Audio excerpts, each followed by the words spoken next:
ভাবুন তো, এক রাত, একটা অন্ধকার গুহা, আর চারপাশে ক্ষুধার্ত সিংহ। আপনি কি সেখানে বেঁচে থাকতে পারতেন? অনেক বছর আগে দানিয়েল নামে একজন মানুষ ছিলেন, যিনি ঈশ্বরকে খুব ভালোবাসতেন। তিনি সৎ ছিলেন, বুদ্ধিমান ছিলেন, তাই রাজা তাকে খুব বিশ্বাস করতেন। কিন্তু রাজ্যের কিছু লোক দানিয়েলকে হিংসে করত। তারা একটা ফাঁদ তৈরি করল।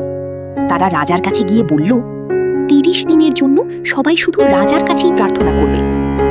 রাজা বুঝতে না পেরে সেই আইন করে দিলেন। কিন্তু দানিয়েল, তিনি ভয় পেলেন না। তিনি প্রতিদিনের মতোই জানালা খুলে ঈশ্বরের কাছে প্রার্থনা করলেন। লোকেরা সেটা দেখে ফেলল। তারপর দানিয়েলকে শাস্তি হিসেবে সিংহের গুহায় ফেলে দেওয়া হলো। সেই রাতটা ছিল ভয়ঙ্কর। রাজাও ঘুমাতে পারলেন না। ভোর হতেই রাজা দৌড়ে গুহার কাছে গেলেন। তিনি চিৎকার করে বললেন, দানিয়েল, তোমার ঈশ্বর কি তোমাকে বাঁচিয়েছেন? ভেতর থেকে উত্তর এলো, হ্যাঁ মহারাজ, ঈশ্বর তার দূত পাঠিয়েছেন আর সিংহগুলোর মুখ বন্ধ করে দিয়েছেন। রাজা অবাক হয়ে গেলেন। দানিয়েলকে গুহা থেকে বের করা হলো। তার শরীরে একটা আঁচড়ও ছিল না।